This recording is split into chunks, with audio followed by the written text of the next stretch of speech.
Well, thank you for the opportunity that given to our group to talking about manajemen tenaga kependidikan.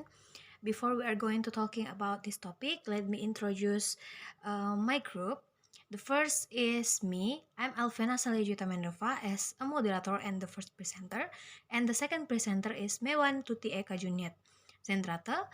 And the third presenter is Christina Gula. And the last is Indah Ratna Zebua. So now we will going to talking about this topic and we hope you can enjoy it.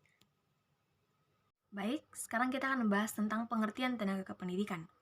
Perlu kita ketahui pertama bahwa manajemen tenaga kependidikan ini merupakan kegiatan dalam mengelola pendidikan, dalam melaksanakan tugas-tugas kependidikan sesuai dengan fungsi-fungsi yang sudah ditetapkan atau yang sudah ada. Dalam mengelola kependidikan ini perlu adanya tenaga-tenaga pendidik untuk mendukungnya. Biasanya tenaga-tenaga pendidik ini sudah terkualifikasi dan dianggap sudah profesional pada bidang mereka. Tugas-tugas utama mereka ini adalah mendidik, mengajar, mengarahkan, melatih, dan mengevaluasi para peserta didik. Di mana peserta didik yang akan mereka bimbing ini tidak dipandang usianya, bisa berusia dini, masih sekolah dasar atau bahkan masih sekolah menengah atau mereka yang sekolah di sekolah-sekolah yang sekolah informal, misalnya homeschooling atau kursus. Baik, terima kasih kesempatan yang telah diberikan kepada saya oleh moderator. Maka saya akan menjelaskan tentang kualifikasi dan kompetensi guru. Kualifikasi guru adalah persyaratan minimal yang harus dimiliki oleh seorang guru, mulai dari guru yang bertugas pada satuan pendidikan jalur formal, mencakup kualifikasi akademik guru pendidikan.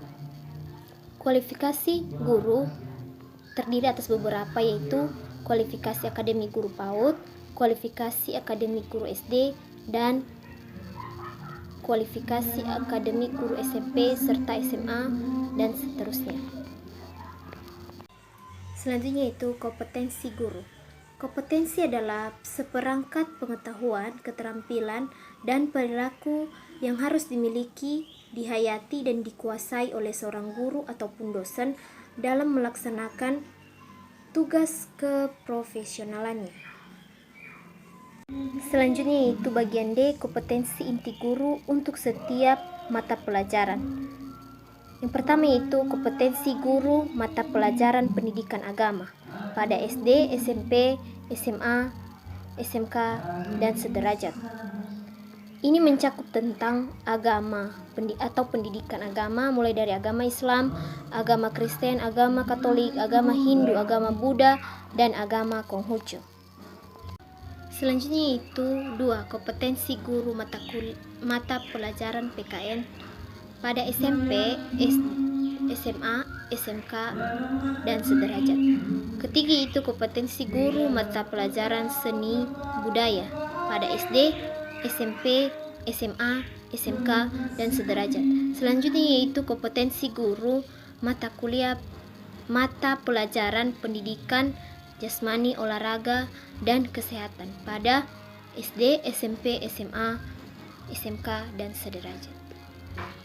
Baik, saya akan melanjutkan kompetensi inti guru untuk setiap guru mata pelajaran. Yang keenam, mata pelajaran teknologi informasi dan komunikasi pada tingkat SMP, MTS, SMA, atau SMK. Antara lain, mengoperasikan komputer personal dan perivalnya. Kedua, merakit, menginstal, dan mensetup, memelihara dan melacak serta memecahkan masalah pada komputer personal. Ketiga, melakukan pemrograman komputer dengan salah satu bahasa pemrograman berorientasi objek. Yang ketujuh, kompetensi guru mata pelajaran IPA pada SMP atau MTS. Antara lain, memahami konsep-konsep, hukum-hukum, dan teori-teori IPA serta penerapannya secara fleksibel. Yang kedua, memahami proses berpikir IPA dalam mempelajari proses dan gejala alam. Yang ketiga, menggunakan bahasa simbolik dan mendeskripsikan proses dan gejala alam. Yang kedelapan, kompetensi guru mata pelajaran biologi pada tingkat SMA dan SMK, antara lain memahami konsep-konsep, hukum-hukum, dan teori-teori biologi, serta penerapannya secara fleksibel. Yang kedua, memahami proses berpikir biologi dalam mempelajari proses dan gejala. Yang ketiga, menggunakan bahasa simbolik dan mendeskripsikan proses dan gejala alam atau biologi, dan lain sebagainya. Yang kesembilan, kompetensi guru mata pelajaran fisika pada tingkat SMA atau SMK, antara lain memahami konsep-konsep, hukum-hukum, dan teori-teori fisika serta penerapannya secara fleksibel. Yang kedua, memahami proses berpikir fisika dalam mempelajari proses dan gejala alam. Yang ketiga, menggunakan bahasa simbolik dan mendeskripsikan proses dan gejala alam. Yang ke-10, kompetensi guru pada mata pelajaran ilmu pengetahuan sosial pada tingkat SMP atau MTS. Antara lain, menguasai materi, struktur, konsep, dan pola pikir mata pelajaran IPS baik dalam lingkup lokal, nasional, maupun global. Yang kedua, membedakan struktur keilmuan IPS dengan ilmu-ilmu sosial. Yang ketiga, menguasai konsep dan pola pikir keilmuan dalam bidang IPS. Yang ke-11, kompetensi guru mata pelajaran ekonomi pada tingkat SMA atau SMK. Yang pertama, memahami materi, struktur, konsep, dan pola pikir keilmuan yang mendukung mata pelajaran ekonomi. Yang kedua, membedakan pendekatan-pendekatan ekonomi. Yang ketiga, menunjukkan manfaat mata pelajaran ekonomi, dan lain sebagainya. Yang ke-12, kompetensi guru mata pelajaran sosiologi pada tingkat SMA atau SMK. Yang pertama, memahami materi, struktur, dan pola pikir keilmuan yang mendukung mata pelajaran sosiologi. Yang kedua, memahami langkah-langkah kerja ilmuwan sosial. Yang ketiga, menunjukkan manfaat mata pelajaran sosiologi, dan lain sebagainya. Sekarang ke-13, kompetensi guru mata pelajaran antropologi pada tingkat SMA atau SMK. Antara lain memahami materi, struktur, dan konsep pola pikir keilmuan yang mendukung mata pelajaran antropologi. Yang kedua, membedakan jenis antropologi, menunjukkan manfaat mata pelajaran antropologi, dan lain sebagainya. Yang ke-14, kompetensi guru mata pelajaran geografi pada tingkat SMA atau SMK. Yang pertama, menguasai hakikat struktur keilmuan, ruang lingkup, dan objek geografi. Yang kedua, membedakan pendekatan-pendekatan geografi. Yang ketiga, menguasai materi geografi secara luas dan mendalam. Yang ke-15, kompetensi guru mata pelajaran sejarah pada tingkat SMA dan SMK.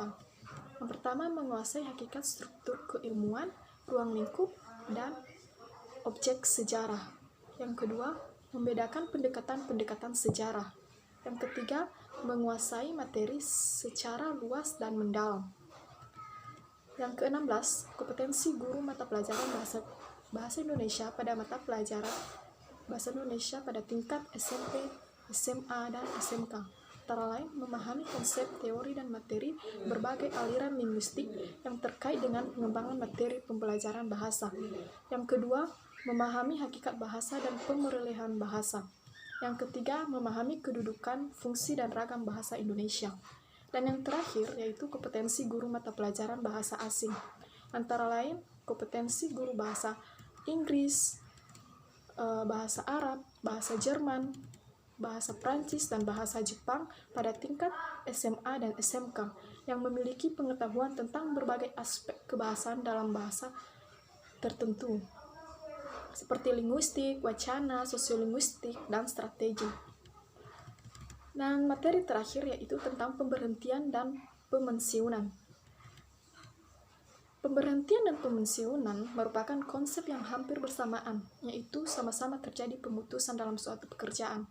Pemberhentian adalah pemutusan hubungan kerja seorang karyawan dengan suatu organisasi perusahaan. Pensiun adalah pemberhentian karyawan atas keinginan perusahaan atau undang-undang atau keinginan karyawan itu sendiri. Alasan pemberhentian disebabkan oleh undang-undang, keinginan perusahaan, keinginan karyawan, pensiun, kontrak kerja berakhir, kesehatan karyawan, meninggal dunia, perusahaan likuidasi, dan pemberhentian harus didasarkan Undang-Undang Nomor 12 Tahun 1964 KUHP dan seizin panitia perselisihan pegawai dan perusahaan daerah atau PMD. Baik, terima kasih. Sekian dari penjelasan saya. Terima kasih. Well, that's all our presentation for today about manajemen tenaga kependidikan. Thank you for watching and thank you for enjoy our video presentation and see you in the next meeting.